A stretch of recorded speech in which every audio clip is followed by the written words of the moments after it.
Hey y'all, welcome to the Ready to Raeyne podcast. This week we have a very special guest, Brandi Aleman. I am so excited to share her journey and to share her story and give her the platform to talk about everything that she has gone through. So a couple months back, Isaac Sr., as you guys know him, he came up to me and he said, I would love for Brandi to come on and show her story. He's always the one showing on the Instagram or like behind the scenes with Melissa. And he really want to give Brandi the chance to share her side of the story. And typically in this podcast, we talk about things that people are like ready to do, right?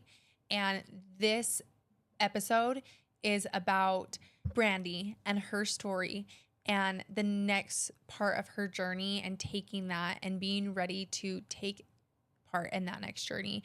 And with that, we kind of go back in time and relive the last like 28 years of raising kids and being a mom and being a working mom and kind of what that takes. But I do want to preface that we are hitting kind of three harder topics that will be a little bit more vulnerable.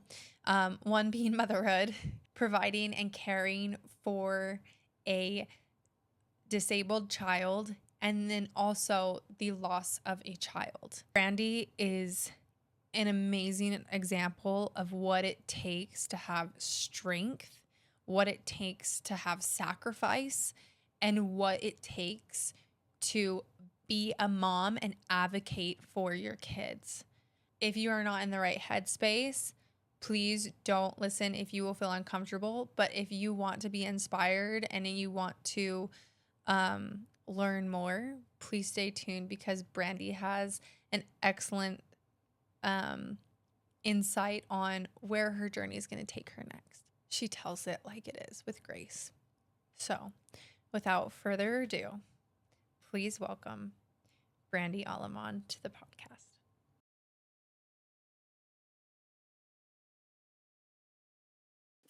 Trigger, do you want to come sit with Brandi? Here, come over here. Cool. Do you want something? Nope. It's like I already laid on that lap. Alrighty. All right. Okay. Are you ready? Okay, let's do this. Let's do this. Brandi Aleman. Did I say it right?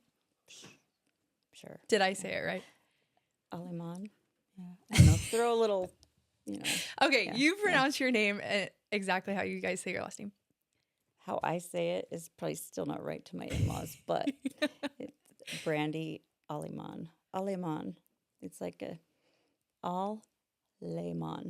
Okay. Something like that. It's really fancy. It sounds fancy. That's why I liked it. I'm like, I'll marry this guy. I'll marry this guy. I like this name. You married him for his last name. I love it. And now it's just said every other way but that way. I love it. Well, Brandi, welcome to the podcast. Thank you so much for joining. Thank you. I want to start with that I am completely honored and so grateful for you to have you on. I've known you for like 3 years, and we've not been close, but I've watched your strength from a distance, and it's been a very big example to me as like what it means to be a mom. And I want to preface this podcast with this is your story, and it's going to be vulnerable and it's going to be real. But I'm honored to have you talk about it because I think it's going to be a huge example to so many people out there of what strength of a mother is. And so you're already going to make me cry. I'm so sorry. No, it's okay. Go ahead. But I just want to preface this. It might be a little bit of a more vulnerable conversation, but then we're going to spice it up here at the end. That's okay. Okay. That's okay. So let's just start into your story.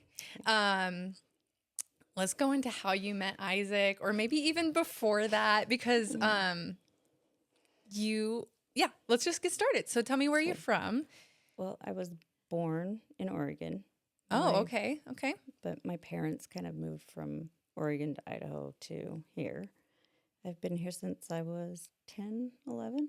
Okay. Um, Fast forward to 1992-ish, and I became a mom at a very young age and kind of had to grow up then. Um, I had my little girl and was working.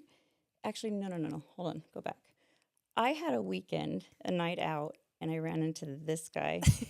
Everyone knows that guy, Isaac. Everybody knows. Everyone knows So Isaac. Brandi is Isaac Aleman's. Most people know him as Senior. This is his wife, but so if you guys didn't know, that's the connection. Yeah, everyone knows me from his Instagram lives and all that. And I'm Junior's mom and Senior's wife. But I met him, he was barely 18 and he was best friends with one of my really good friends. And we met at the Bay, which was an 18 and older nightclub. So he walked me to my car and he's all, "Oh, your stuff's all scattered all over." I'm all, "Oh, my daughter did it." He's like, "Daughter?" And he dipped. I'm like, "Okay, that guy's not good." 6 months later, I ran into him at the mall. He was working at Foot Locker, and I was like, "Oh my God, I know that guy. I don't like him." A couple months later, I'm working. Oh God, was he there first? He was working at Copper Rivet first. Okay. I applied for a job, and I saw him working there. I'm like, "Oh my God, I cannot get rid of you." Fast forward, we started working together. I became his boss. Still couldn't stand him. And next thing you know, we were dating. And So when was the switch? Like, how did you guys go you know from what? I can't stand this guy to I don't I don't know. well, let's It go took back a to the night. while. Let's go back to the night you met. How did you guys meet? You guys met at the bar, but did he ask you to dance or did you ask him or I was dancing with our mutual friend, okay. and he asked who I was, and then we just kind of started dancing. Okay. And that was, I think it was my dark hair and my denim shorts, and he was like, "Oh my God, I'm in love with her." And "You're just another guy," kind of thing. He Yeah. was still in high school. He had barely Oh, turned okay. 18, and yes, I am older than him.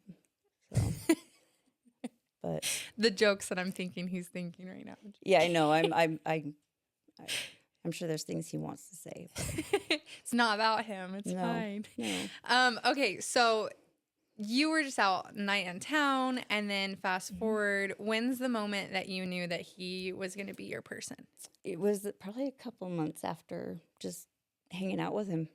Just we worked together, but then he quit and got another job. But we were just, I don't know. There was just a connection there that he's a pretty all right guy. He's got a good family. Like, this is what I need. I have a almost 3-year-old little girl. Okay, hold on. I got to rewind a little. Let's rewind. Okay. I had to work one weekend, and I'd worked with him. And I don't know why I thought he was just this terrible person, but because he was really nice to me. He was just more annoying. But I ran into a situation where I needed someone to watch my little girl so I could work. Mm-hmm. And he's all, "I'll do it." I'm like, okay. But I was desperate. I mean, back in 1994-ish, Mm-hmm. it was okay. Okay. It's very. I'm kind of going through that right now. It's very vulnerable as a mom to trust somebody else with your kid. Very Like much. it's really hard. And before I had a kid, I was like, "Oh, it'll be so easy. Like I'll just put him in daycare or whatever. Like anybody can watch him." And now that I'm a mom, I'm like, I go through every bad scenario, and Yeah, it's like really hard to it trust somebody is. else with your baby. And it just gets worse Yeah. with each one. You think it would get better, but I I I was in such a I mean, I was very independent and I'd lived with my parents, but Mhm. my daughter was my responsibility. Even though I am 18 years old and I have a 2-year-old, I needed someone, and he stepped up, which I would probably kill my son if he did that.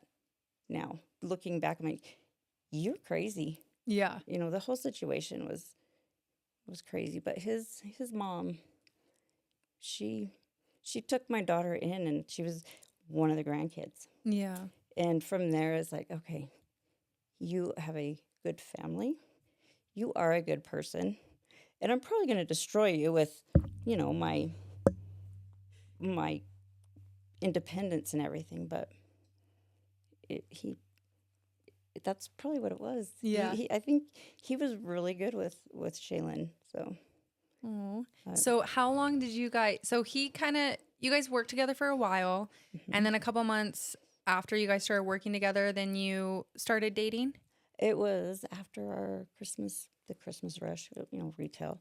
Okay. And then he asked me for a ride home one day after doing inventory, and he did something. I'm like, you just get out and walk then. And I made him walk home. He walked home from the mall. And we went out with some friends, I think some girlfriends, and we ran into each other at another nightclub down in Provo. Mm-hmm. And it was kind of from that moment, I'm like, I really like being with him. Yeah. I mean, we would still go dancing. We'd still go out and do all the things. And it was like, I can do girl things, guy things. I can do all the things with him. Mm-hmm. It was just, I don't know. It's just one of those things that kind of, you don't know how it happened, but it happened. And here we are, Yeah. almost 28 years later. Yeah. So I was going to say, you guys Yeah. are celebrating your 28th next 28th week. next week. Mm-hmm. And So he's not we, even gonna, he's not going to be here. He's going to no, be in South Africa. yeah. But he said you guys did something for your anniversary?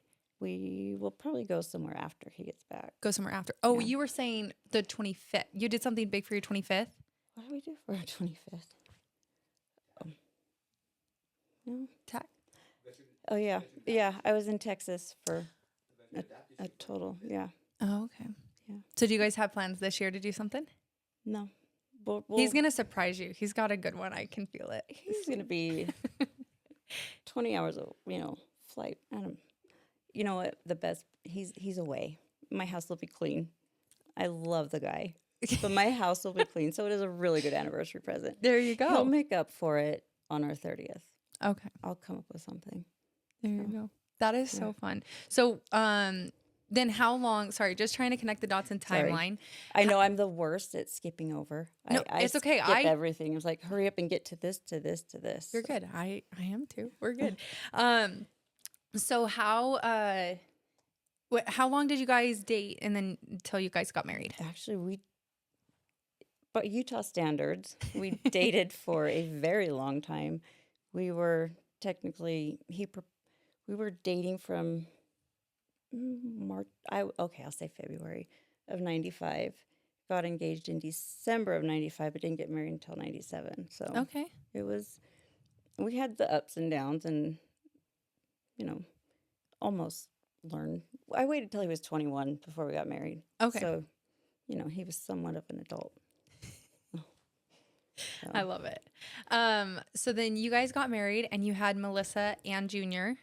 I had my daughter was 5. Well, his daughter. They act just alike, but she was 5 when we got married. Okay. And then we had Junior in 2000, and then Melissa in 04.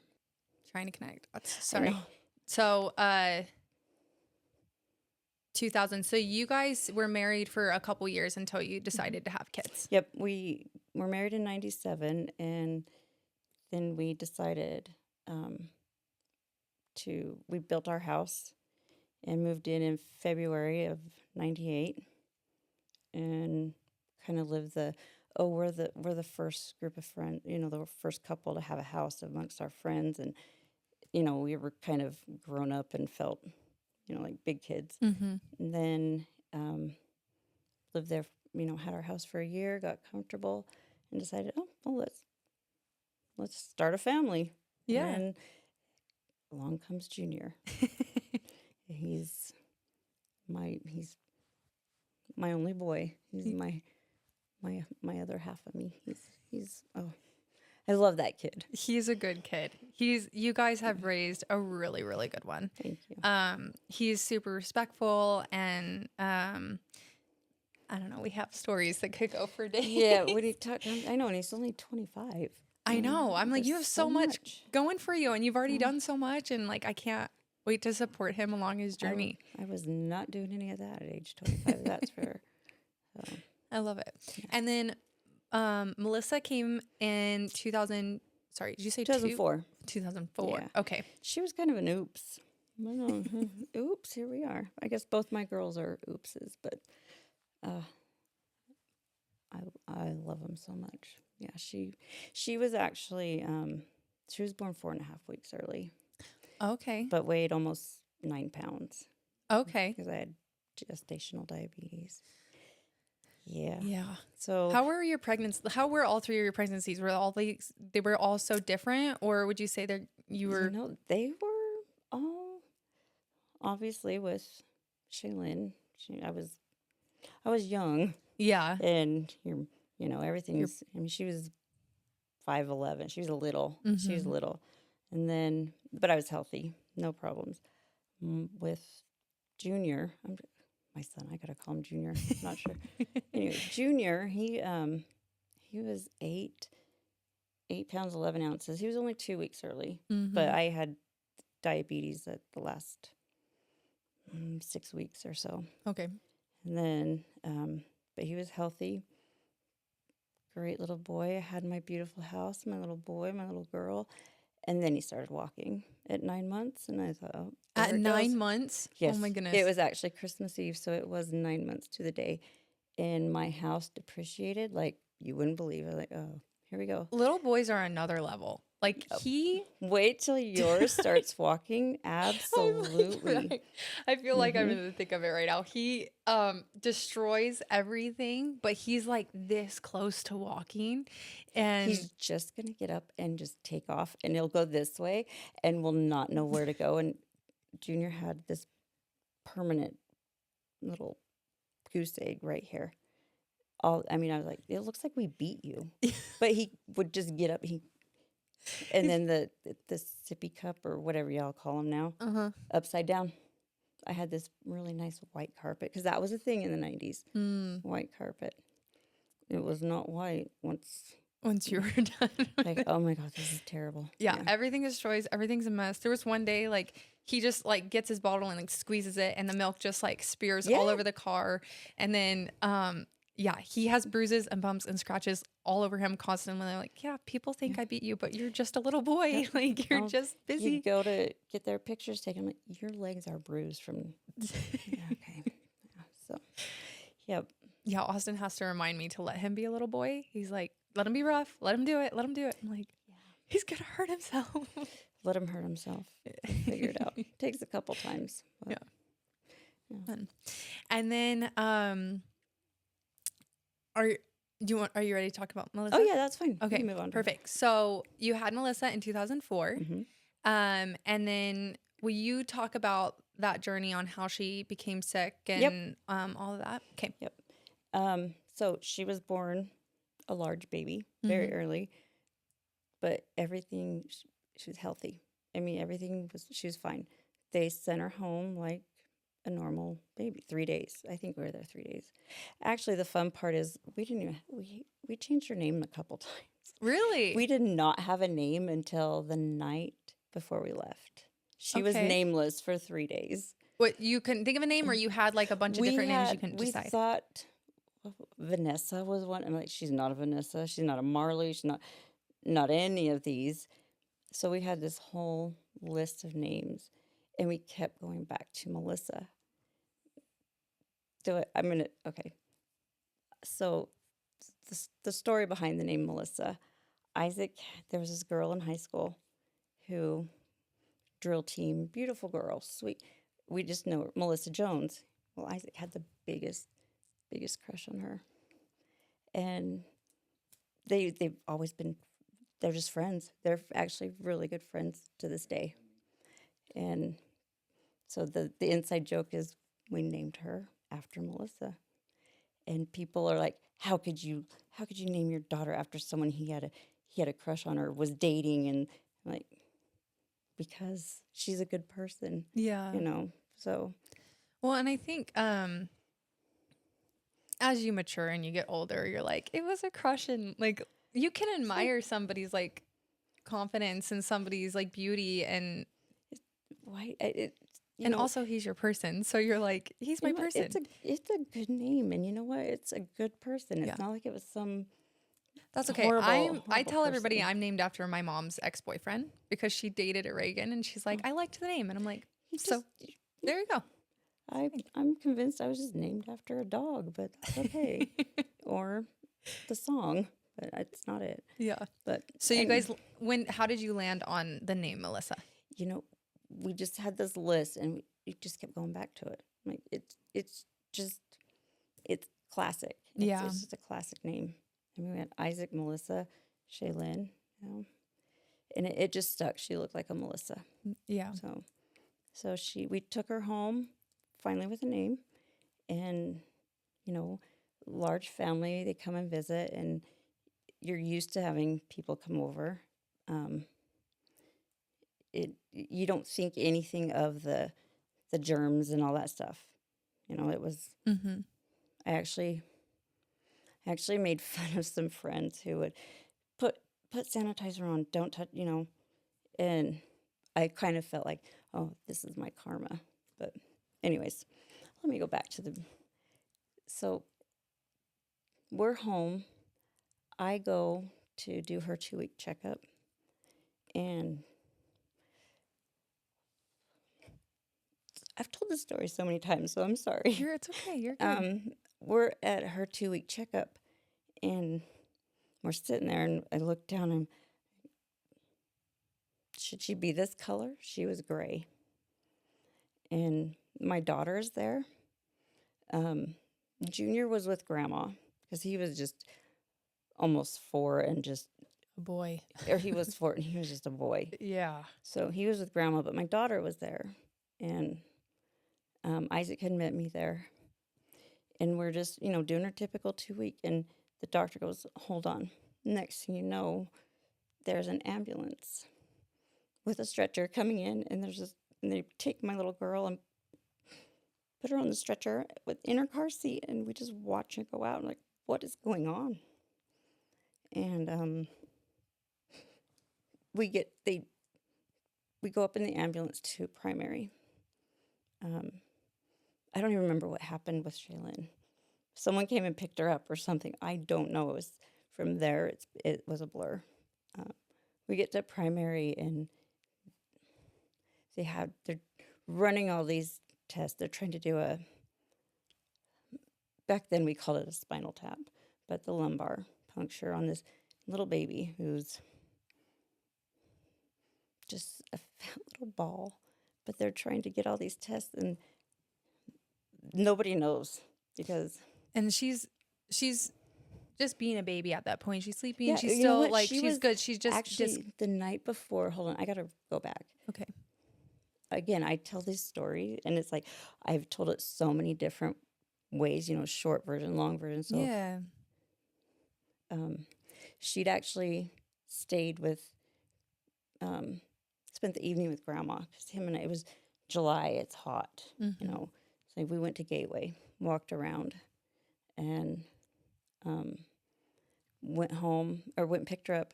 Went home, and she slept through the night. At 2 weeks old, what baby sleeps through the night? Not many. But to us, like, oh, she's an angel. Yeah. But she was sleeping a lot. But to me, I'm like, she's 2 weeks old. Babies do what babies do, Yeah. And so it didn't dawn on me that there was something wrong. I was actually running late for her doctor's appointment that day. So I had to go back and get the diaper bag. I forgot it. Had I not been running late, she wouldn't have been here. She would have stopped breathing in the car. And we would have never made it to the doctor's appointment.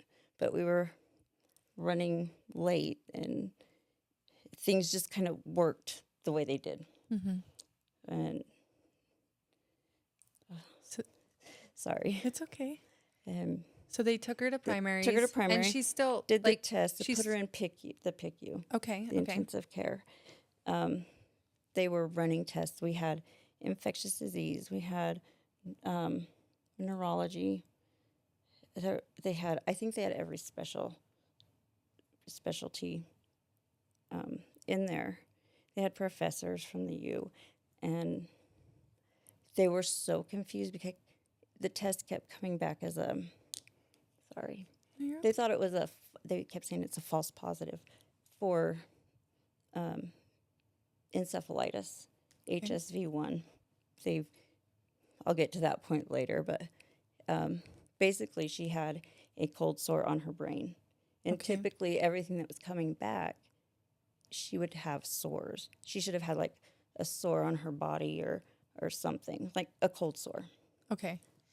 And So they were, when they were doing the test, they were saying it should be this, but there's this but there's missing. there's nothing. She's not showing Okay. any of the typical symptoms and signs of this. Mm-hmm.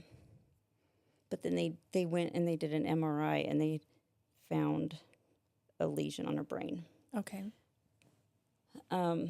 We were in there for it was a long time. We had no sleep. I had a 4-year-old little boy at home. I had an 8-year-old daughter at home. We were sleeping on these horrible couches. The ones that they the have ones at that the they had. Yeah. They were awful, and I had no idea what was going on. I think, from that day, it was fight or flight. And they finally told us one thing, but we don't know what she's going to do. Her life expectancy, they said she would be she'd never be able to move her arms or like nothing. At one point, they recommended that we put her in, I guess, a hospital. I don't even remember. I'm like, absolutely not. This is my child. Yeah. I will take care of her. And from then, we brought her home and didn't know what to expect, but she was slowly developing. I had no idea what cerebral palsy was.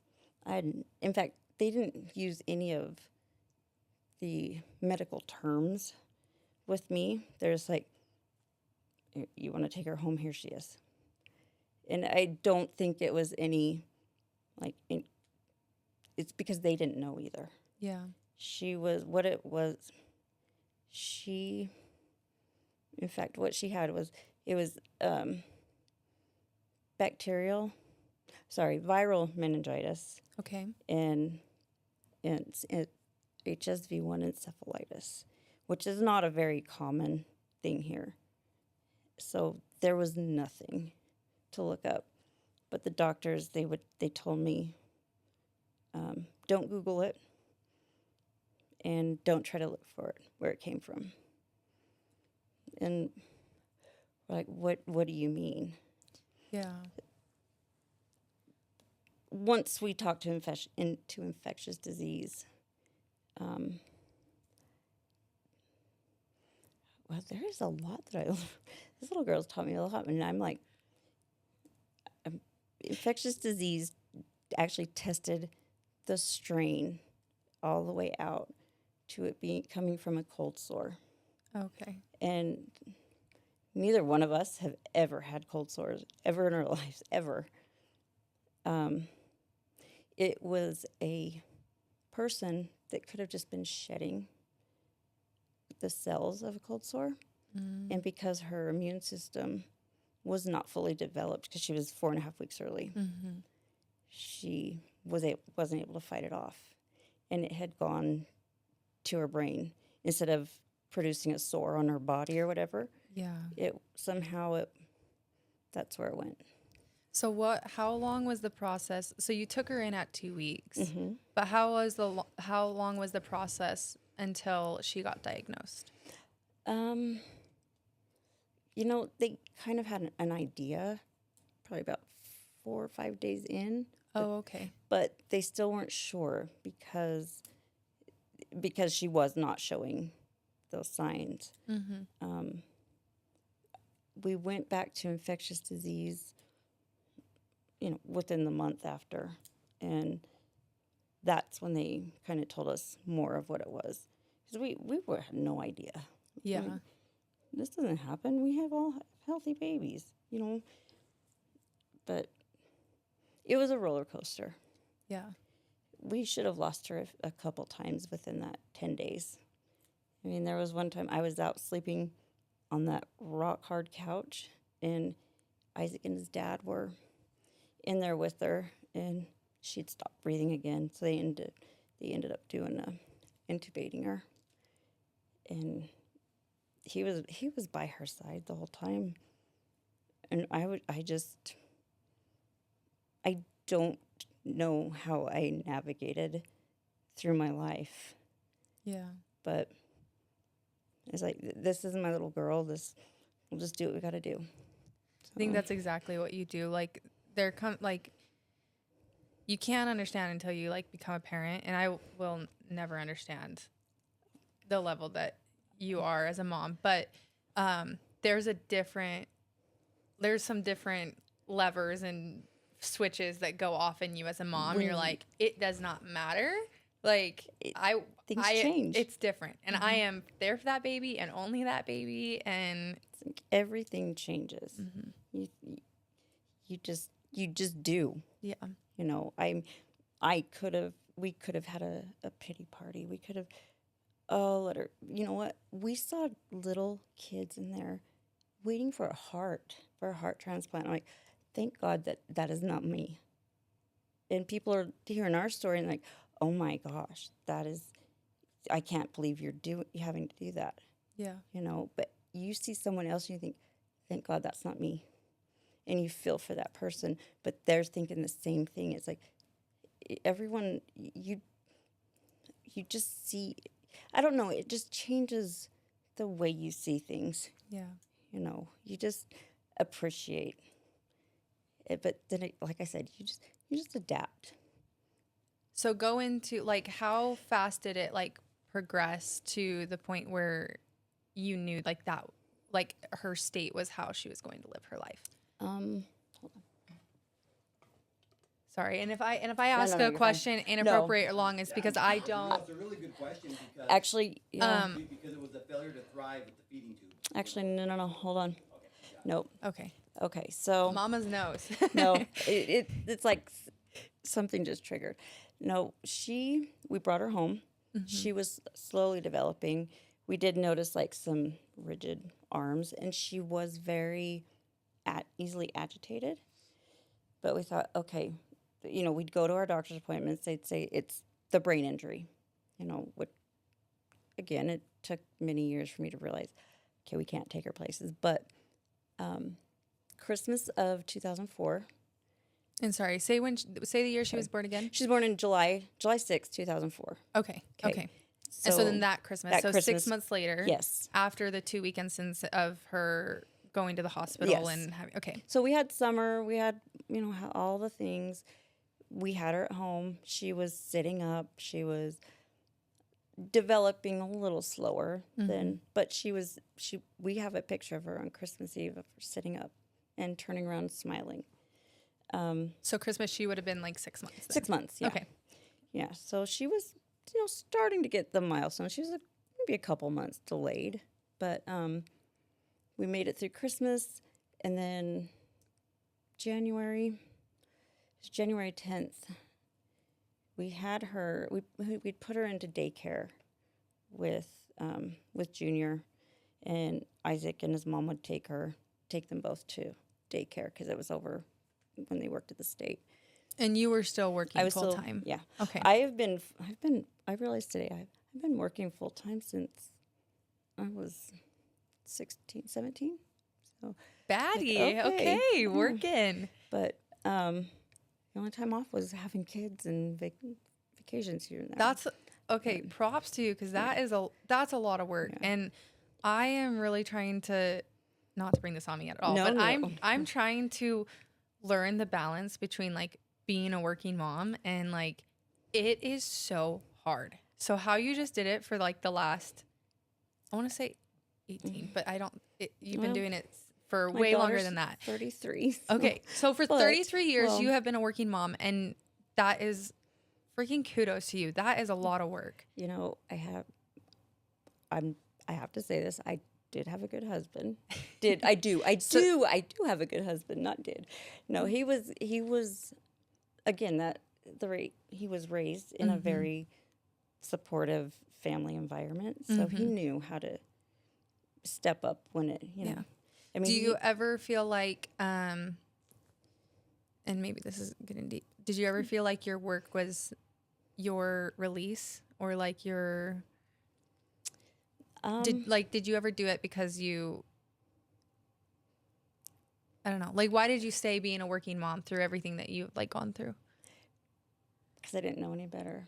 I knew that I needed to provide stability for my child as a single mom, and then I just was an independent person, and like I need to be responsible. I have got people to take care of. I mean, Isaac and we've swapped out who's the breadwinner. You know, for a while it was me, and then it was him, and then it was me again. So I had responsibilities, and my kids and my home and my husband, my responsibility. Yeah. So I stayed working, and it wasn't a release. It was what I needed to do. Yeah. So, anyways, back to January of 2005, we got a call that Melissa had a fever at daycare. And we were told that if she ever had a fever over 101, she needed to be right back up to primary to have another lumbar puncture, spinal tap. I have to call it spinal tap because that's what they told us then. Okay. There's better words now, but You're going to fool me because I don't know any different. Spinal tap. They had to do that. And Okay. so they did that. She had a fever. Isaac took her up. I left work, met him up there, and she tested positive. All her count was off that she had relapsed with another round of the encephalitis. But this time, hold on. Let me go back. Hold on. She actually started having these like spasms. She would jerk forward and like do like a crunch. Okay. Like, what's going on here? She happened to have an appointment with neurology, and they watched her. She happened to do one in the appointment, and their neurologist watched her and said, it's a very rare type of seizure. It was infantile spasms. Okay. A lot of kids will just outgrow it. Other kids, it becomes severely, it causes severe cerebral palsy. Okay. So there's a treatment for it, which is all the medications, they weren't available in the United States at the time because they cause blindness, all these other horrible side effects. So the only thing was to give her a shot in her little thigh of, I think it was called ACTH, and that would stop everything. It would stop her from having them and doing any more damage. That's ACTH it is like peanut butter honey texture. and you have to inject that into your baby's thigh. Mm-hmm. And I did 2 of them, and it made it so she wasn't able to fight it off. Her immune system Was too low. yeah, and so she relapsed, got the fever, went back, and that's when we knew that could no longer sit up. That relapse took everything away and turned her into our Melissa that everybody has seen. And from that moment, they tried to get us to take her, put her in the community hospital or home. I hate calling it a home, but let somebody else do it. And nope, I'll take her home. We'll make it work. And from there, it was doctor's appointments and just trying to figure it out. Mm-hmm. I mean, it was a lot on top of taking care of 2 other kids and giving them the time and attention that they need. And somehow we did it. We did have a good support system. Yeah. But then 18 years, just things. So how old was she when you guys like realized like she's going to be like a full-time like position, or you have to take care of her like full-time? I'm sorry, I don't know if that's like the proper way to say it. No, I know what when you realize that it's not going to be a typical child you're going to send to kindergarten or preschool. Yeah. Actually, when she was probably 3, I want to say, to me, she's still a baby. Mm-hmm. She was just my baby. We'll get, she just grew a little taller. And you know what? We did get, I guess, accepted into Shriners. Someone put our name, we ended up at Shriners one time, and she was there. They were just checking, because it's orthopedic. Mm-hmm. And there happened, actually, she was 2 when this happened. There happened to be a doctor that had walked by the room that we were sitting in and saw how thin she was, because she was tall, and she specialized in failure to thrive. We didn't know that we were starving our child because we see her every day. Yeah. But when we'd feed her, it would take a long time. But she was burning more calories trying to eat than it took her longer and more energy to just take in. She was not thriving. Yeah. She was 2, and I think she weighed 17 pounds. And I look back and think, oh my God, how did I not see my child struggling? I mean, we were on one of the KSL primary children's radiothon or whatever it is, Mm-hmm. and I have the picture, and I look back and I'm like, oh my, how did people probably thought I was just starving my child? I mean, she was so tiny. Yeah. And within 2 days from meeting that doctor, seeing Melissa, we were up at getting a feeding tube. And a lot of people question, I'm not going to do that to my child. It was the best thing. One of the best things we ever did for her, because it kept her here. Yeah. I mean. So how old was she when she went on a feeding tube? She was 2. 2? I think 2 or 3. Again, those years are kind of such a blur. Yeah, yeah. Because you're just living one day at a time. And can I ask, was her feeding tube through her neck, or was it through her belly? Through her belly. And hers was perfectly in the middle. And so I had, actually at the time, I had my belly button pierced. I'm like, look, we match. So. Oh, fun. But it was life-saving. But again, you don't realize some of the things. You just think your child woke up, your child's breathing. Mm-hmm. But it was truly a failure to thrive. And then you go through the emotions of, oh my God, I was starving my child. How could I feel like a terrible person. Yeah, and the mom guilt doesn't help no. because you sit there with And your it's mom guilt. extra. Yeah. Yeah. Yeah. So can you walk me through, because that was all when she was 3 and she lived to be 18. So can you walk me through what a typical like day in a life looks like, for you and Yeah. like taking care and like what that process looks like? Yep. Okay. Okay, I need one too. Where's don't know. mine? Oh. Did I spill mine? Oh my gosh.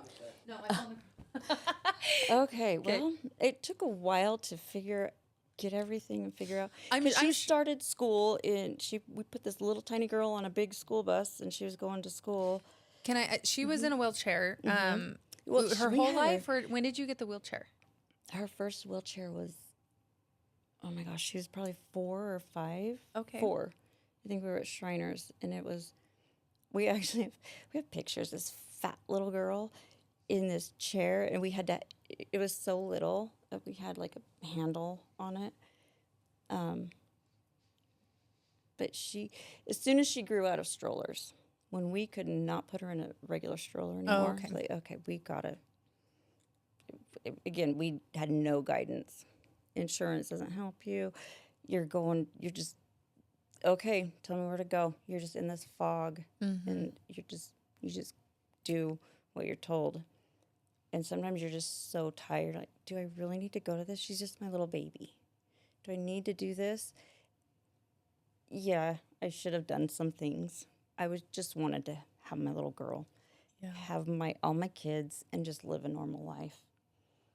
But the reality was probably when I had to do my first IEP, getting her into.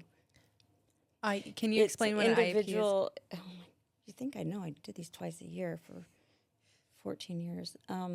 Individual education something. whatever it means? Yeah. Yes. Okay. So And I've got a whole drawer full of them that I'm got to get rid of now. But it was just basically her individual needs assessment for school. okay. And so she went to Hartvigsen, which is a fully special needs, medically complex school in Granite School District. Absolutely wonderful. I loved everything. It was almost like they gave me a break, and they loved being with her. And I knew that she was cared for. But it was when we put her on that bus, it was like, this is our life. I think realizing that we need a ramp in our house now. We've got to change our house up. I mean, it was. It probably took a lot of years to figure out how to maneuver and live with certain different things. Like, I can lift her now, but no, we weren't going to be able to do it. Yeah, and so much changes from like being 6 to being 12 to being 16, and I think it was being 11 or 12-ish is when we really established our routine. Okay. That's when meds were kind of evened balanced out. for the and- most okay. part, but a typical day with her would be, we're going to wake up at 4:30 because I can, and she's just in her room talking and doing Melissa being Melissa. We would do a feeding. We would do meds. We'd get on the bus. She'd get on the bus at about 6:45. I would go to work. Pre-COVID days, I worked 9-hour days and then come home. Isaac worked. That's when he kind of traveled a lot too. Yeah. At one point. So then I'd come home, feed her. I'd make dinner. Then I'd have to, there's changing because, I have to bathe her. You have to do all of her daily cares. I mean, she was fully dependent. And then at night, it was making her meds for the next day. And I think at one point I had about 10, 11 different medications. She ended up on the ketogenic diet to control seizures. So then we had special formula. Then we had to measure her, you know, all the recipe, is what they called it, and it would adjust if she'd have breakthrough seizures. We would have to get a new recipe to make the formula with the MCT oil and the water, and it was nonstop. And then by the time I would get to bed, it would be 10:30, and then she's awake again, and here we go again. Yeah. But there were times we were completely exhausted. I mean, when he would have to travel for work, it's like, I'm a single mom right now with a special needs child, with a rambunctious little boy, and a teenage daughter who just, God knows what she's doing. Teenage daughter. Love her. But yeah, to me, that was my life. Yeah. That's what I did. And there would be times where she'd have some random weird seizure. I'm like, okay, we're going to the hospital. Or she'd have a fever. And then I'd second guess, should I take her? Do I do this? Am I overreacting? What do I do? But that I don't know what life would be like if I hadn't had to just live like that. I mean, I don't know if that makes sense. Yeah. I know what I'm trying to say, but Yeah. it's like I just did. To me, that was kind of my purpose. I had a purpose, and keeping that little girl here, the sleepless nights, the hospital stays. I've raised my kids to be adults, even her. So all the wrinkles, all this was absolutely worth it. So how I know Melissa was a full-time job and you're working a full-time job. And how did you balance keeping your kids individual, and how did you like uphold the other kids and their identity? And because you've raised good kids, thank you. but how was that balance? You know, they were so separate. I mean, their age difference, first of all, from Shaylin to Junior was 8 years. Okay. So they were almost each like only children in their own right. So Okay. I would do the dance thing with Shay, and while Isaac stayed at home with Melissa and Junior. And then as Shay got older, she was more independent and kind of, she could take care of herself. And then the boys, they're my boys. I just call them the boys. It's like, you need to go do something. And I wanted nothing more than those two to hang out. I would stay home and be with my girls, and Shay was my dancer, Melissa was our little princess, and Junior, he was just my boy. And I wanted them to have that bond, and you know how that turned out. And they're closer than any other dad and son combo out there. But, he was in sports, and I was able to be there for him. I would drive to Davis County just to watch him run a 10, 15-second race. I'm driving 30 minutes to come watch you. But I was able to be there for each one. Yeah. And I did have to, there's times I think back, I'm like, I did neglect them in ways because I had to focus on that little girl just to keep her with us. But today, my kids know, they knew it was worth it. And that, I hate talking about myself like that, but they knew it was right. Yeah. I kept her here, and they got to watch. They had their little sister, and we were a family. They knew what I had to do to keep that Melissa here for as long as I did.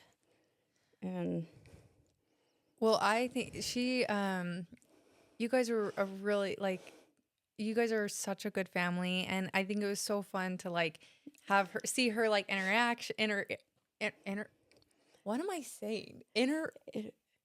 I know what you're trying to say. What is that word? I don't know. I'm struggling. Interaction. Is that the word? Yeah, she's That's interacting a word, right? with it. Yeah. Yeah. Yeah. I love seeing her interactions with like Junior on her story and like Senior on the stories, and she has like the biggest personality. Yeah. She was not nice to me. She knew I was the bad guy.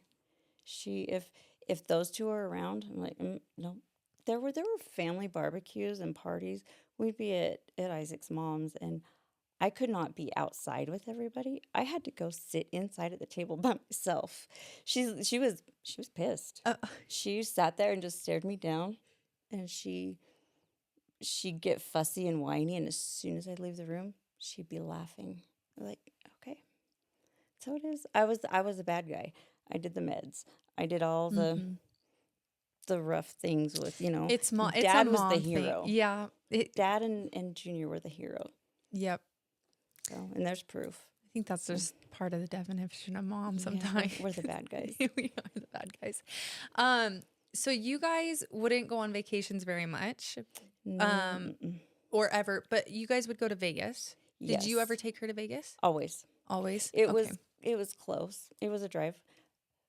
You gotta remember, we were not well off. We had medical. We had kids. We were poor. We were straight. I mean, okay, we had our things. We lived, but Vegas was close, and we would go with we call them the cousins, grandma. We'd just get a block of rooms at Excalibur, go to the pool all the time. Melissa went. She went with us all the way up until May of 2019. And that's when we realized she does not travel well. We'd gotten our wheelchair van, everything, and let's take a road trip. No, it was too hard on her. So, and you couldn't fly with her. So Vegas was close enough, and it was warm, and that's what we could afford, and that's what we did. That's a perfect getaway. So. So 2019 you said is when it kind of got harder. How old was she in 2019? Because I can't math. She's 15. 14 or 15. And she turned 15 that July. Okay. She was going through all the the teenage girl stuff, and you don't think about that, but she had emotions. She was moody. She was just like you and me, and dealing with that on top of all of her complex medical issues already was it changed a lot. It definitely changed a lot. I'm gonna cut in real quick. Explain to her how the doctor said going through puberty, her brain's trying to rewire itself too.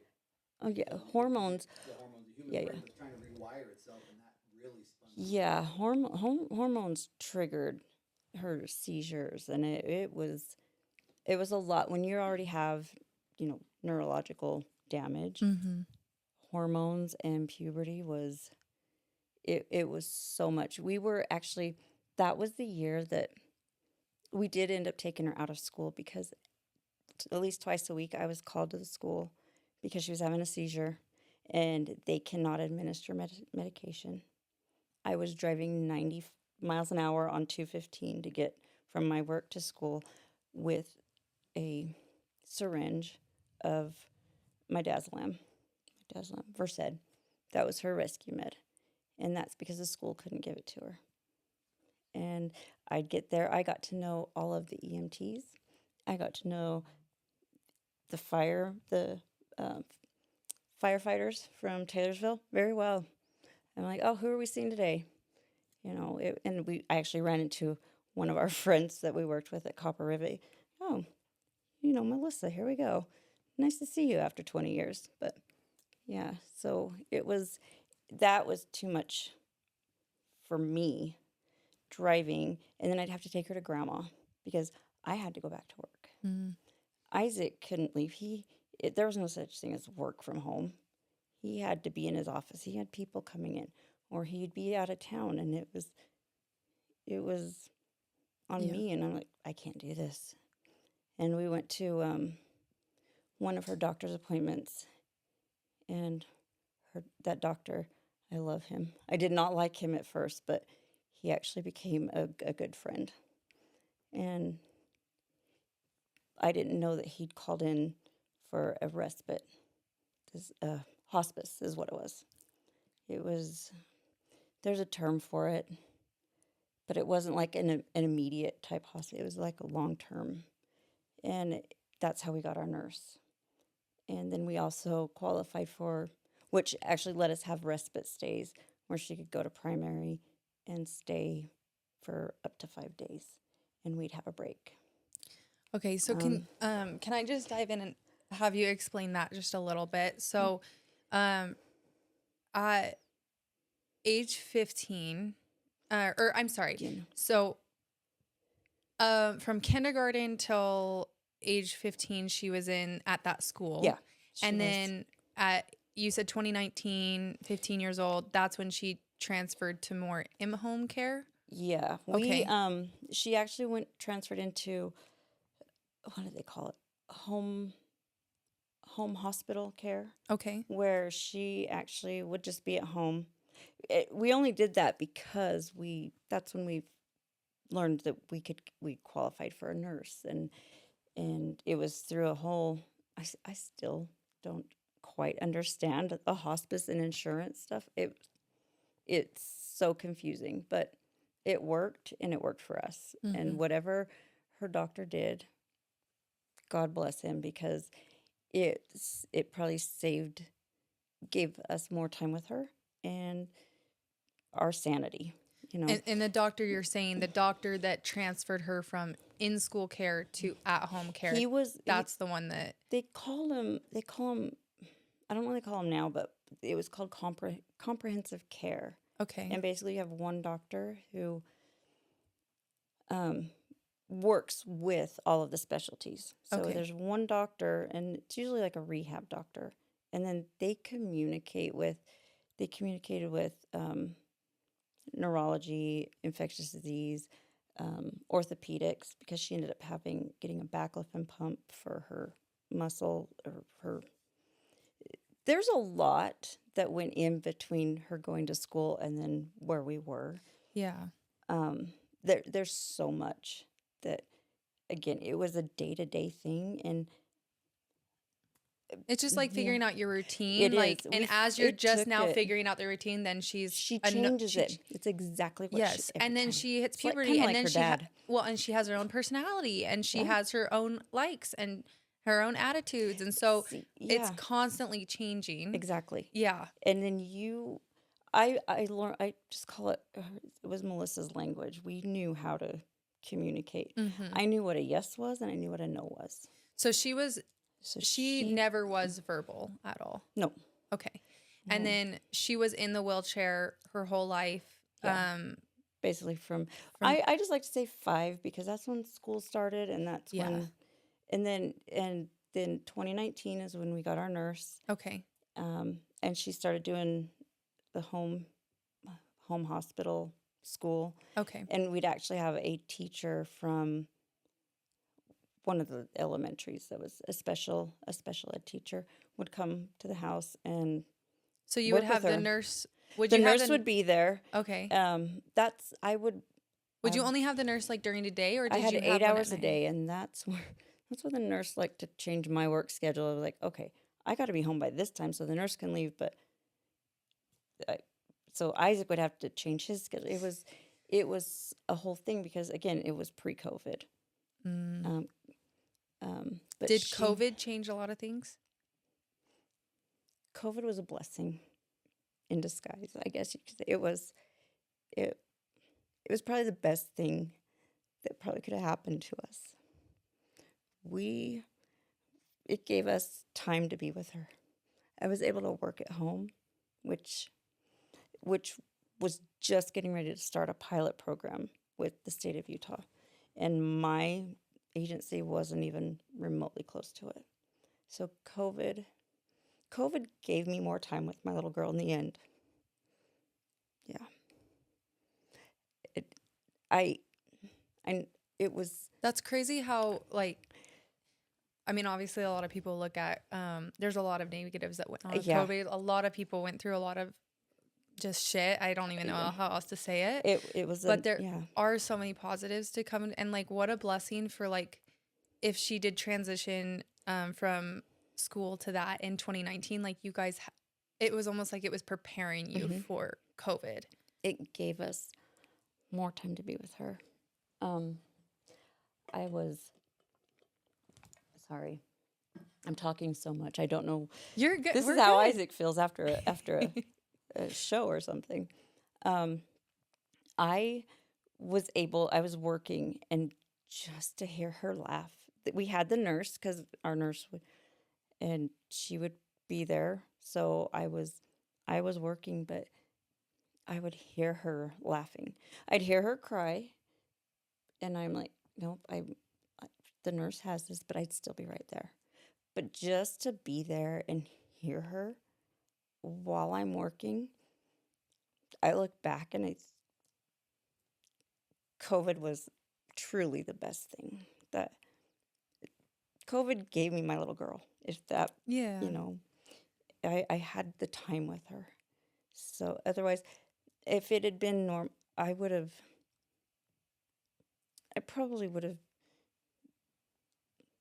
been really, it would have been harder to deal with. I don't even know if she would have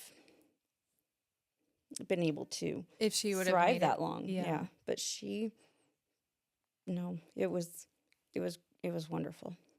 Just being there with her and hearing her laugh during the day was like, oh my gosh, this is fantastic. Yeah. So, well, COVID, what a blessing. Yeah, I know. So then transitioning, was there a difference between like the nurse in care home and then changing to hospice? You said he switched you to hospice? Well, hospice, actually, it was all home hospice. Oh, so it's like home the health. They just called it hospice, and I'm like, it sounds terrible, but I think it was really just home health care, but they had to call it hospice, because when the coordinator called me, I'm like, what are you talking about, hospice?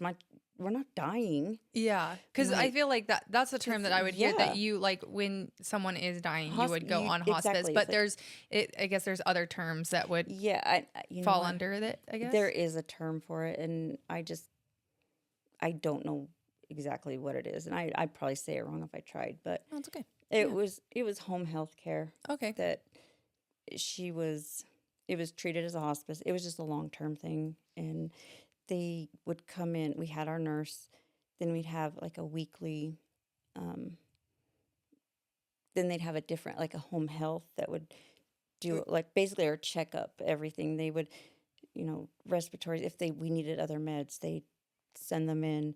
And we did go to our every 8 weeks of having a pump refill and actually going into the doctor's office. But they came to the house. If I needed them, I could text them or call them. There were a couple people on her team that I bonded really well with. And it took me a lot for me to trust and someone taking care of my child. Yeah. If that vibe wasn't there, I don't want you in my house. Yeah, and I would I'd like to add, especially like that intimately too, because with Melissa, you guys were having to pick her up or change her diapers, or like all the things. You were having to treat her as if she was like a baby or a toddler physically. She was a little grown woman that was like a baby. Yeah. And so intimately, like, to trust somebody with your baby for that takes a lot. Yeah. Yeah. Did you have one nurse with her the whole time, or did you change out nurses ever? Or We had the one, our original one. We actually had her for 3 years. okay, We did have another one that would come. Somehow we earned a few more hours a week, and so we'd get like on a Saturday for 6 to 8 hours. We had another Okay. one come in that I adored her too, but she had another patient that she worked with during the week, so we had the two. They did try to change them out, I think, a couple times, and nope. If it, you fought and you advocated for your child and for you your know, family, and exactly. I think we touched on that earlier. I was her voice. Mm-hmm. I didn't even have, I didn't know, I couldn't fight for things for myself. I didn't know how to do that, but Melissa, I was the only one who could speak for her. And for her, if I knew she needed to be comfortable, I had to learn to speak. Mm-hmm. So I knew I was her voice. And I mean, my other two kids, my grandkids, they can say what they want. They know. I encourage them. Okay, say, this is what you got to do. You know, but Melissa, I'm the only one. uh, Okay, Isaac too, but I was the one who had to,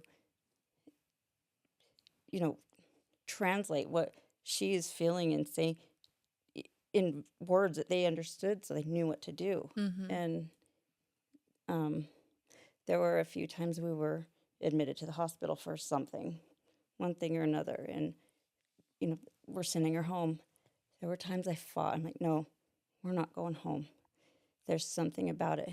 And sure enough, they want to send her home. I fought.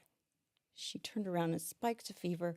We have respiratory in there, everything. I'm like, I told you she wasn't ready to go home. There were probably 4 or 5 times the last couple of years. I'm like, she's not ready. We're not going. And I felt like that's when they finally listened. I'm like, no, this mom knows we're not going anywhere. Yeah. So, or we're ready to go, let's go. It took, 14, 15 years to get to that point. But those last few years, I couldn't say that I fought for her. And I would do it for any of my kids, but she helped me find my voice. Even though I'm struggling right now, but she helped me see a lot of things that I didn't know. I mean, like I said, I lived in that haze, in that my bubble. Mm-hmm.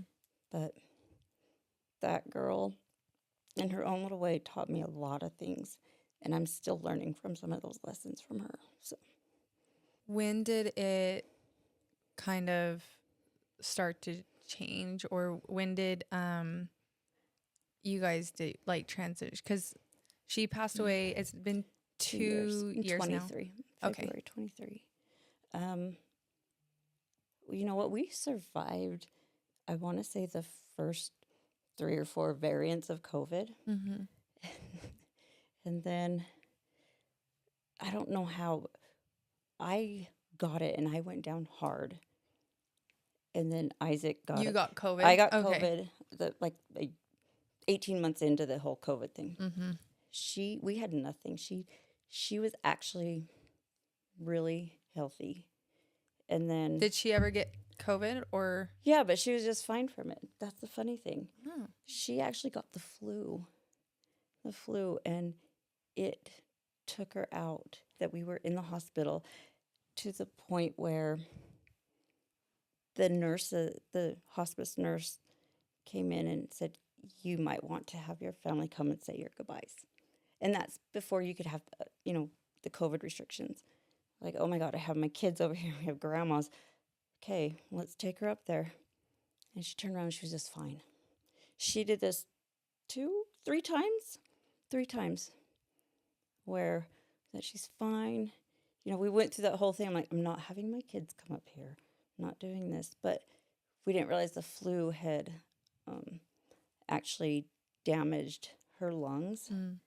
So every time she got sick, or even if she'd, have if she'd, oh my gosh, I can't even think of the word, her formula, it would kind Oh, of okay. go into Great.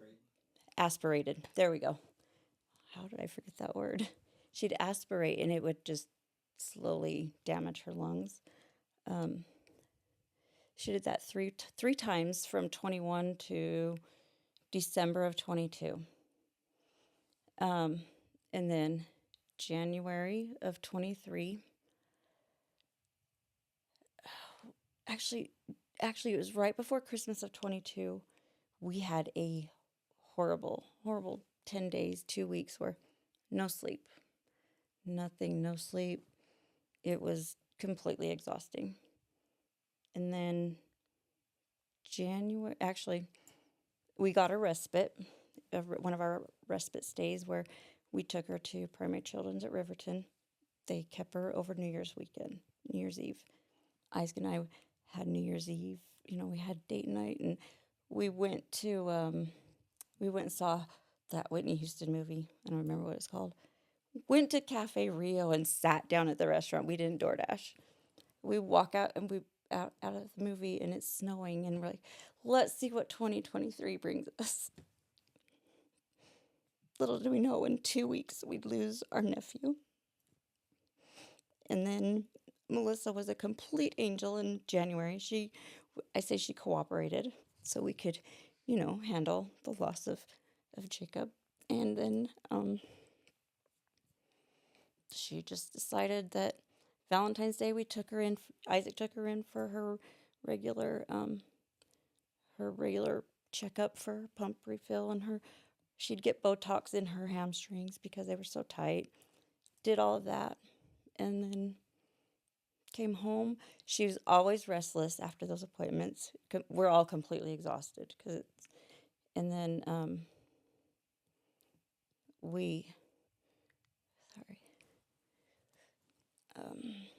Isaac and I were lucky enough to have one more week. It was All-Star Weekend. It was when they was here. We had a nice 3-day weekend. She was happy at her respite stay. We did take advantage of it because that's what it's for. Mm-hmm. And again, that's why we've been together so Well, long. But it probably helps you not get to burnout and helps you get you yes, those breaks. it was she had a break from us. We had a break from her, and we'd go pick her up, and she's happy. We come home and just cuddle and watch TV. She had her chair, and then the Sunday before she passed, Isaac, the boys went. Was it catfishing?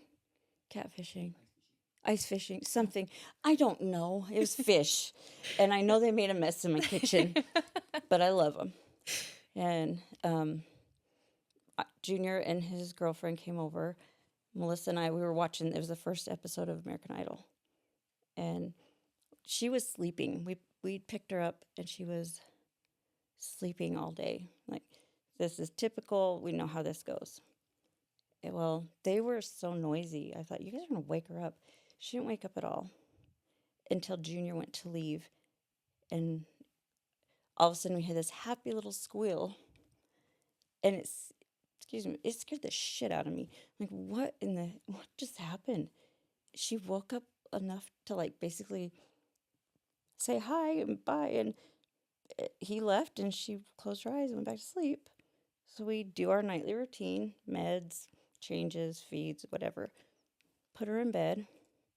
And then the next couple of days, she was just really tired.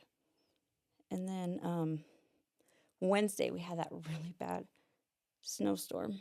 I mean, in fact, the last picture I had on my phone was a picture of the snow from the sidewalk, because the neighbor lady was snow blowing the sidewalk. I'm like, that's a lot of snow. But I worked at home, and he was with Melissa in her room all day. And she was so happy. She woke up, and he FaceTimed Shaylin, FaceTimed Grandma, and she was awake and happy. And that night, he made dinner, and it was like, okay, life's good. And probably 3 hours later, she she threw up, and we're cleaning her up. And like, okay, do all all the things, the suctioning, the oxygen, all that stuff. And he's all, okay, go to bed.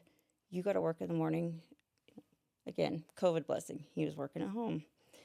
And I go to bed. I go to work. And I'm like, okay. She was really just fussy all night. We had her on the oxygen. She was really whiny. They didn't sleep. I'm like, okay, I'm going to go to work. I'll be back. I'm going to call the hospice doctor, just come and check on her. I go to work. I come home. They're both sleeping, but she was just really fussy. And I told him, I said, go upstairs and go to bed. The doctor's coming. I'll talk to him. He's all, we're just going to take her up, get her suctioned out. She'll be fine. Well, he goes upstairs, and the baby monitor's up there. And he's thinking I'm going to take a nap before we load her up and take her. And the doctor's telling me, we're going to get the morphine. She's basically, there's no sounds. They listen to her. There's like no movement in her tummy. You can't hear anything digesting. You don't hear anything. And I'm just like, okay, all right, well, just get the morphine, and we'll, keep her comfortable, and we'll figure it out. Because we were insisting on taking her up. Just let her get comfortable. He had tests ran I think just to make me feel okay. Yeah. And that night he decided to go to bed. He'll stay up with her. He never got frustrated with her. But that night, he's like, Melissa, what is going on? You need to cough, because she was really junky from, without aspiration. And I'm half asleep, and he's just suctioning her and doing all the things that we would do. And I look at him, I go, no, this is, you heard the term, was it the death rattle? I hate that term, but I'm like, that's what's happening here. And we just sat there, and I looked, I was like, okay, what do we do? We probably sat there for an hour, and the first person he called was just his sister Jody. And like, okay, how do we do this? Because she's the one who just lost her son. And we're like, okay, do we call our kids? What do we do? And it's like 1:30 in the morning. We sat there with Jody for probably an hour and a half, and then we called Junior. My daughter had just left to St. George for a baseball tournament with my grandson. And she happened to text me that Thursday and said, something doesn't feel right. I feel like I shouldn't be going. Like, what? Why? Everything's fine. We're going to take her up. She's fine. And we were trying to call her, and she has that do not disturb. So we're like, you need to get home. Junior and his girlfriend came over. I think they got there 4:30 in the morning. We're slowly letting people kind of know, and finally get a hold of my daughter and tell her, you need to get home. It was 5:45 in the morning, and Jody worked for an airline at the time, and she's like, I can get her on a flight from St. George, and Joshua can drive home. Well, we missed it. We missed by 15 minutes. So they're loading up the car, and they get home, and Melissa, everything's just dropping.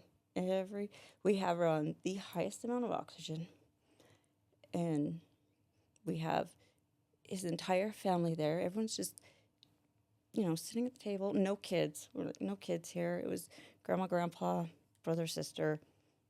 That was it. And then the nurses. And it was 12:30. I don't remember the time. Things were just That's so. Okay. But my son was the only one who could get through to her. And they were FaceTiming, and then they would talk. And I kept pacing. I was just pacing. I'm like, I don't know if I should sit down. I don't know if I should. What do I need to do? I felt like I needed to entertain these people in my house because I don't have people over. But then I just kept looking, like, where's Shaylin? And we're sitting down there, and all of a sudden the door comes flying open, and she comes running in. And Joshua, her husband, standing right there. I'm like, get in here. So we had me, Isaac, Shaylin, and Joshua Jr., and his girlfriend, Jaden, all right there with her. And I got in the bed with her. I'm like, I just want to hold my baby. And I was holding her. Melissa waited long enough for her sister to be there. She waited until everyone was there. And I held her, and she had her last breath, and we're all just right there. She wasn't struggling. She wasn't hurting. She just opened her eyes and just closed them and took her last breath. And we were all just holding her. But she waited for her sister. It's like she knew she had to hold on. She had to hold on for just a little bit longer, and she did. She waited till everyone that she needed to be with her was there. And I couldn't, I don't think it couldn't have, it was beautiful. If you can say that about your child passing, but she'd fought so hard. And we knew, I just looked at her, it's okay. And told her it was okay. Everything's okay. You can go. Her little body was just wearing out, but I knew she was happy. She was happy that Wednesday. I heard her laughing, but the last 36 hours were a little rough, but she orchestrated it perfectly. I think she knew what she was doing. And I may sound crazy saying these things, but that little girl knew what she was doing all the way to the end. And, she's still teaching me how to, teaching me things. So.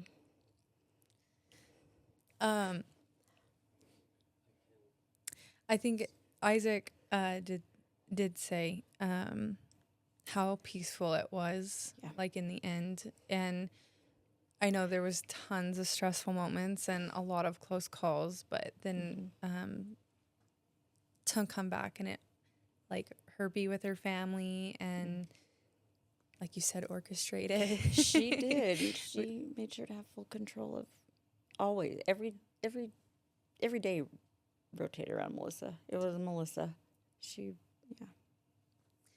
How has it been, because it's been 2 years now, how has that transition been, and how are you doing now? Well, the first year it sucked. It was, you feel like we're a close family, like extended family. I mean, you feel like you're obligated to do things and be with family. I think from February when she passed to Thanksgiving, I felt like I had to go to things. I had to be. Everyone wanted you to do things, and I wanted to just be left alone. But then people were worried about me being home alone by myself, and because he started traveling With work. He was working, yeah. and he was grieving in his own way. But I just wanted to be alone, and I was okay with it. But people didn't understand that. And then the first holidays were a thing for her and I because hunting season. So her and I decorated. We'd dress up as, we'd have our costumes for Halloween parties. And I'd decorate and do all the things. So it was so hard from October to December because my kid, the other two, Junior and Shay, they knew what I liked to do. I love to decorate, and I couldn't. I was so, Christmas, I stomped on my Christmas tree. I'm like, I don't want this damn thing here. I throw it away. Yeah. So I'm not doing this. And so I got a little one. I'm getting better. Second Christmas was better. But I made it through all the firsts. And actually in January, before we got to our first official 1-year mark, I was so sick. And I'm like, I'm going to die. Something's wrong with me. 3 weeks, I can't breathe. I was sick. And I thought, okay, it's all the stress from getting through fighting through the holidays. I just wore myself out. And I told Isaac, I said, I don't want to be here on the first anniversary. I want to be where I can just look. I want to be somewhere warm. I want to just put my feet in the sand and be away from here. Mm-hmm. And It was. of all people, sorry, I'm motherfucking Baker. Baker was the one. I'm like, where can we go? Let's just go to like San Diego or something. He's the one who said Cabo. Oh, let me rewind. I'd never had a passport in my entire life, ever. But Melissa, the one she was named after, she told me, you better get your passport because you are going to go somewhere. I'm like, I'm not going. I have no reason to get a passport. Not ready. Well, 2 months later, I have a passport. So fast forward back to January. I'm like, I just want to go somewhere. He says, I don't want to do anything. I know nothing about anything. And Baker's one, go to Cabo. I'm like, fine. So he's on the phone with him, and I'm sitting there dying in my chair, and I have my computer, and I'm like, oh, it's only a 3-hour flight. Oh, you have Delta. Let's go. And then he talked to another Josh Hall, I think, who is from California, so he knows all. He's like, you want to go here, here, here? And I'm like, oh, well, this is how much this one. Okay, booked, done, and there we go. And Cabo was your Cabo is first now, official yes, family trip. I have one stamp in my passport. Well, because now they don't stamp them, but yes. That was our first ever using a passport going out of the country. Oh, you two Just did the the trip. two of us, That's yeah. right. That's Yeah, right. yeah. That's right. You Yeah. two did the trip. And it was like a full moon. It was perfect because there was a full moon over the ocean, and we sat on the beach on February 24th, 2024, and it was good. So Cabo is now my happy place. Then we went back for my birthday, and then I'm like, I've done some things. I have one last thing on my bucket list. I want to take all of my kids on a family vacation. My grandkids, I want them to not be almost 50 and to learn what it's like to go out somewhere other than Vegas. Mm-hmm. So Isaac booked a cruise, and we all went in January, and it was for her. Yeah. And so I've learned a lot. The second year is really hard, but I'm finding myself, but I'm also learning a lot about people and who I want to surround myself with. Yeah. And I'm still okay with small circles. I don't know. I'm learning how the world is, just how people Yeah. think, and it's just, wow, how did I not see some of these things, you know? That little girl has taught me to just be aware. Yeah. Just look around and be appreciative of things. You know, I lived in fight or flight for 18 years. And now I'm finding myself. I'm learning who I am. Yeah. And there's a lot to learn, but I'm trying to find new things to do. It's like, I just want to travel. I just want to go. There's so many things. Yeah. But I am now able to go to my grandson's baseball games. If there's one, okay, let's go. I can do those things. When before it was, I had to schedule it. I had to work around. But now Or you would have I'm to lay out finding my the freedom.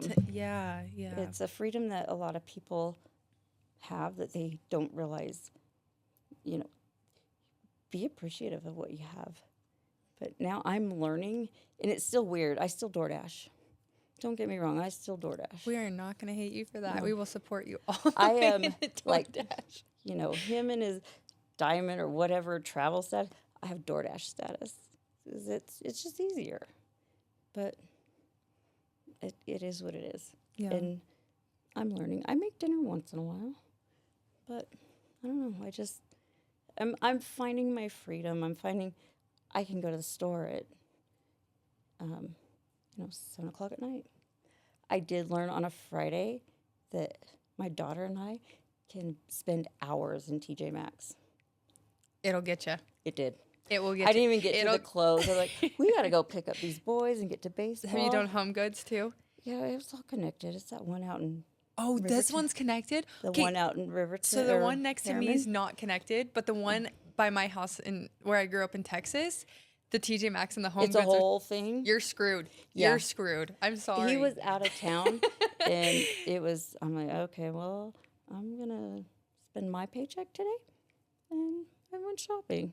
That's I fine. got fun things. It was fun. Yeah. But I did get him his Rolex book. I thought of him while I was there for a minute, but it was fun. But I've never been. I know it's silly, but I've never been able to do that. It's like, oh, I've got to be there for a nurse. Oh, I've got to get your dad from the airport. Oh, we've got to. No, it was 2.5 hours, and it was fantastic. Yeah. So I'm finding these things. I'm like, ooh, this could be dangerous. Yeah. Is there a hobby that you have been dying to try that you are like wanting to do? I don't know yet. I don't know if there's a hobby. There's things that Okay, maybe hobby is the wrong word because I feel like hobby, it's like once you do it once and you like do it all the time. Yeah, travel. I just want to go to beaches, all the beaches. Okay, and we'll all- make that the hobby. Okay. I'm just No, kidding. I'm Or is there doing things that you are- want to try that you haven't gotten to try? I think when I see them, I'll want to do. The first thing I did was I went to the TAC in Colorado Springs in 2023. Yeah. Jaden came with me, and we were talking. I think Shonda Gray was saying, oh, yeah, we just did the Colorado River thing. You just float down. I'm like, okay, we'll do that. I was going to die. I swear. I'm like, what is this? Tell them what happened, what you ended up doing. Huh? It wasn't the No. It was supposed to be like, oh, it's a little rafting tour. Oh, it's casual. It's, well, they're like, oh, well, we're going to just we don't have enough people, so we're going to do the single kayaks. I'm like, oh, that's fun. I've kayaked before. It's fine. Oh, no. Like I'm whitewater I rafting get there. kayak? They're putting a helmet on me and a vest. I'm like, what the hell did I just sign up for? Me and Jaden are like, oh, my God, we're going to die. What are we doing? I'm like, oh, it's fine. I can do this. I can do it. We get halfway down. One lady flips, and she gets out, and she's experienced. I look at Jaden. I'm like, I can't do this. I'm in tears halfway down the Colorado River while they're trying to rescue this woman out. I'm like, what am I doing? I can't do this. And then you go past this part of the river where it's the Olympic team, kayak team, trained there because it is like, I don't know what they're rated, but it's really rapid. And I'm like, oh my God, I'm going to die if I get pulled that side. Jaden and I got out, and I just looked at her, I go, I did it, and I started bawling. And we get back, and they're like, oh my God, we've never done that before. What are you thinking? There's pictures of, I mean, I'm looking, and I'm like, oh, if I go under, I am dead, because no, I thought I was going to, I should have probably died 10 times in there. Oh my, would you do it again? Oh. Well, after that, yeah, you know what, I probably would. I'd probably take the raft, somehow one girl ended up on the raft and was like the raft prince. She was like the princess of the river. I'm like, what happened here? We were supposed to all be on this. How am I stuck in here? And poor Jaden was just looking at me like, oh my God, I must love your son to be doing this. But we survived, and it was worth it. Actually, it was eye opening, and I probably would do it again, maybe. Yeah. Would you say that that's the time that you kind of took the next step and said, okay, I'll be okay. I'll is be kind of okay? yeah, it was okay. It was it was refreshing and freeing. I mean, I did go back into the grief state, but in the moment, it was needed. Yeah. You don't think rafting down the Colorado River at a whim is something you need, but it was needed, and it was good because my daughter got me a frame that you just upload them, and I look at him like I almost died that day, and it was fantastic. But in the moment, I mean, I was like shaking. Yeah. I was telling them this, I'm like, we should have not survived that, and we're just telling the story 5 hours later, and we're just still shaking from the adrenaline and everything. But it was good. It was therapeutic, Yeah. It's one of those things you don't realize you need till you do it. So we're the rest of the year, do we have a goal, or is it kind of like we're just gonna take the opportunities that come? That's kind of what we're doing. Okay. Just like him going to Africa. It's like, you know what? It was presented. You better go, because when are you ever going to really do this again? You're kind of old, so. I want to go to like the beaches and the warm places, and I have enough mountains here. I just want all the beaches and the white sand, and you get to travel. So we're building out your bucket list travel. Your travel bucket list. Where is Isaac taking me next? Yeah. I love it. Your 28th anniversary. We will have something in the lineup. Hopefully. I'll plan something. He'll be back. Yeah. You're going to come back. This is what's going to happen. She's going to have a week without you, where she's going to go to the spa. 2 weeks. 2 weeks. 2 weeks. Yeah. 2 weeks where you get to deep clean your house, where you get to I will use go to a vacation time spa. for that. You get to go to TJ Maxx and Home Goods. And baseball games. And then you're going to come back, and it is going to, your next 2 years or 5 years is going to be planned out down to the line of where you can travel. Here's the itinerary. Yep. This is the flights. Like, it's all going to be done. I will have your miles spent, and your cabins booked, and your cabana reserved. Oh my gosh, I have a couple of podcasts you can listen to where it does the travel credit card thing, and you can bounce. I'm learning. It's crazy. It's I'm learning. Insane. You need to get this card, get rid of that one. We're gonna do this, and I'm using your miles. She's says she's gonna sleep, but really she's gonna stay up all the nights that you're gone and binge watch travel YouTube videos that teach you how to do it right. Yep. All right. I'm learning. I love it. That's my goal. Okay, I love it. Let's ask a couple questions to finish it out. Okay. Oh, I can pull them all out, all of my stuff. Oh, no. Okay. Oh, wrong one. That's why. I was like, where am I at? Okay. These are just for fun. Okay. These are ChatGPT. Oh, jeez. Yeah. So it just take it with a grain of salt. Okay. If you could have any fictional character as your best friend, who would it be? Oh, God. What level do I want to go on this? I'll tell you. So the last, I asked somebody this, and the last one I said the Fairly Odd Parents, because I was like, I want them to make my wishes she said a cartoon. Perfect. Snoopy. He would just be no. Sheldon Cooper. There's so many. Oh my gosh. There's so many. Okay, if you had to pick one really fast. Sheldon Cooper. Sheldon was a good one. Sheldon's a good one. We're going with Sheldon. Okay. Yeah. Do you have a secret or a hidden talent? Do I? No. Oh my God. I'm trying to figure things out about myself.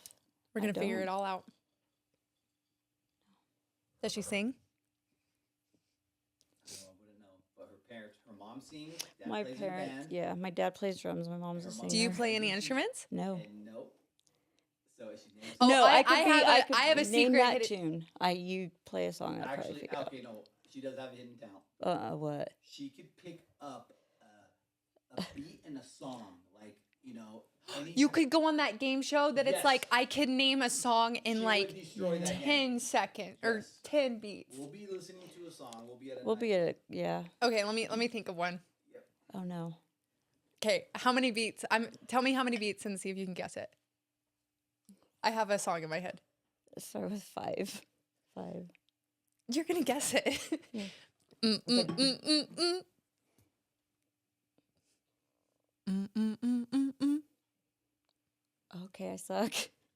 Mm, mm, mm, mm, mm. It's gonna be a show tune, right? No, Oh. I'm trying to go Oh, it's that one song. like. Mm, mm, mm, mm, mm, mm, mm.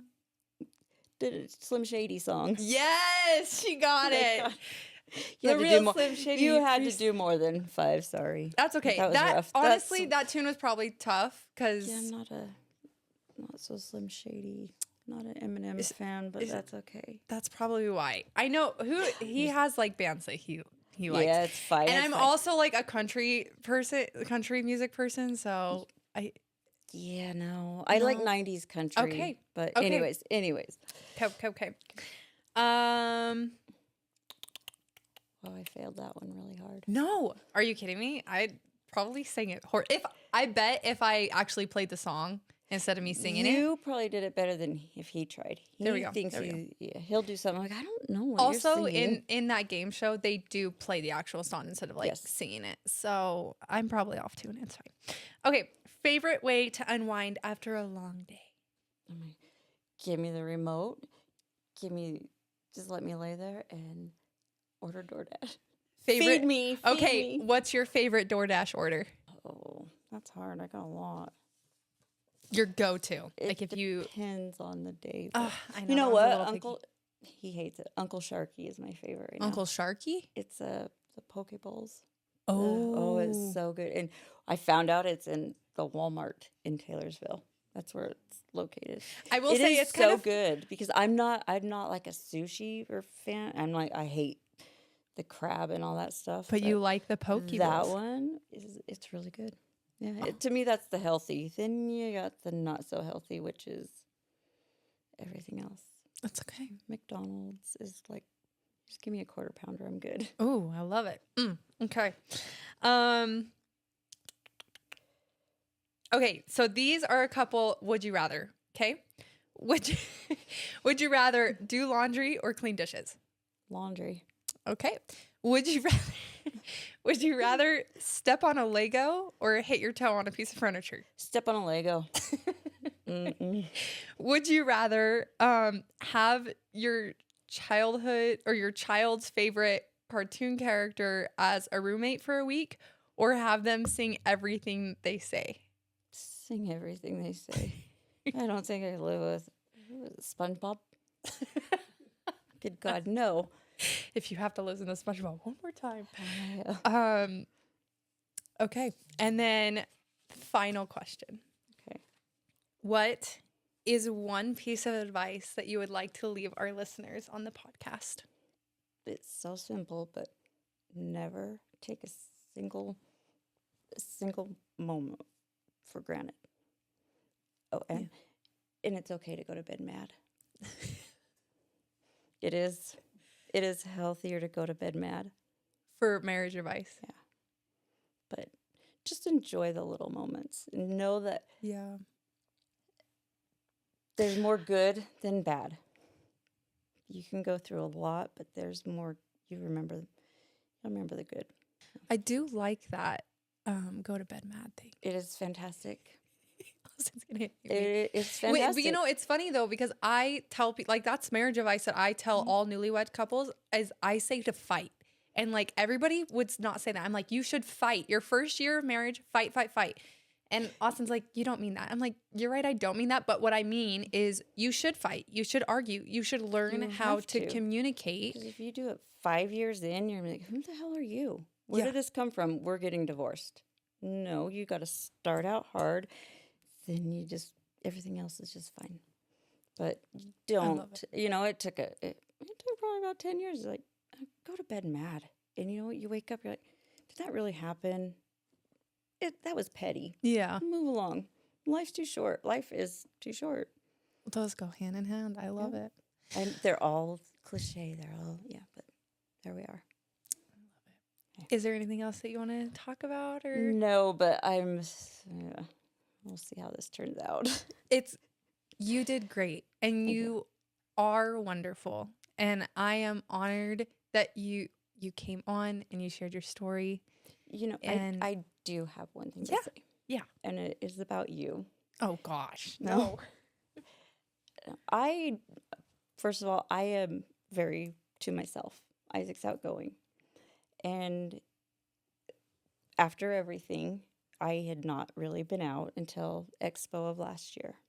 And I was standing there just scared to death, trying to just take all these people in and remember who everyone was.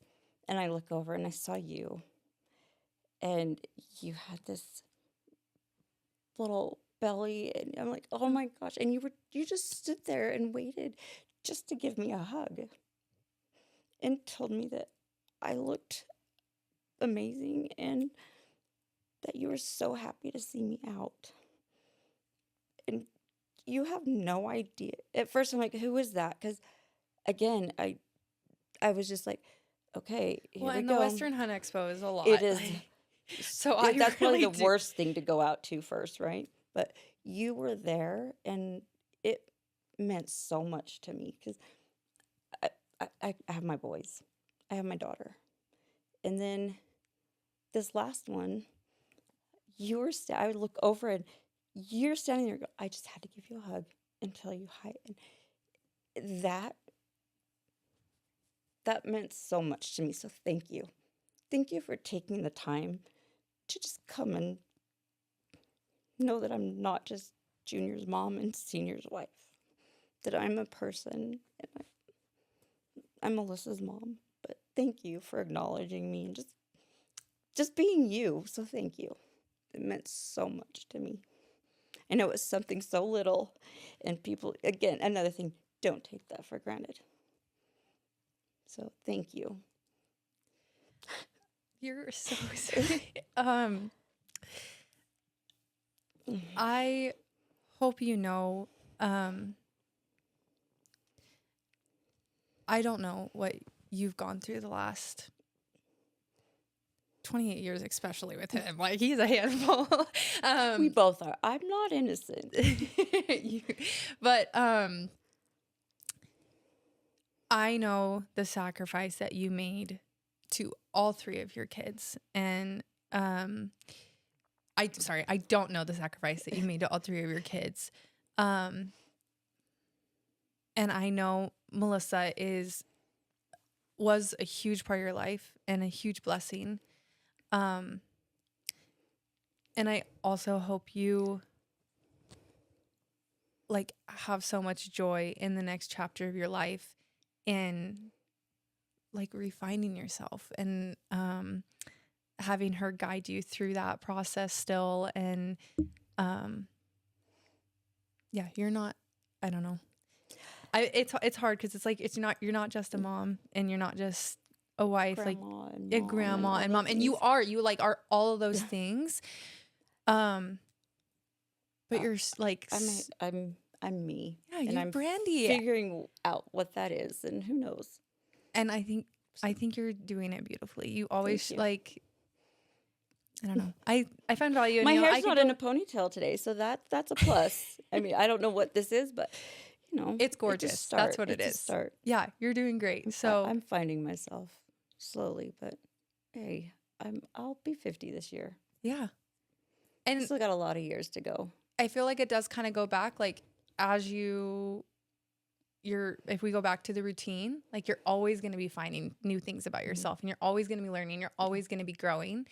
That's how you should live your life. Yeah, you don't find a comfort and just settle. Yeah, I did what I had to do, and now it's time for me to do more. We cannot wait to see what it We'll see is. where I'll either go crazy or I'll be on a beach with a nice drink in my hand. I don't know. I'll be somewhere. Maybe a little bit of both. That'll Yeah, you got to go crazy a little. Yeah. You have to. Okay. I love it. Well, thank you so much. Thank you. Honor to have you on. I was, And you know what? We'll just have you back in a little bit after you do some crazy things, and we'll tell those crazy after adventures. he gets, wait till after I'm 50 and we'll see how 50 This is what we're goes. going to do. She's going to learn all the travel stuff, and then she's going to come back and teach us all the tips and tricks on how to travel. Oh. I can't say challenge accepted. I gotta I know. Oh. Could be something else. You never know. find that credit card and let's go. Okay, love it. Okay, Thank you thank so you. much.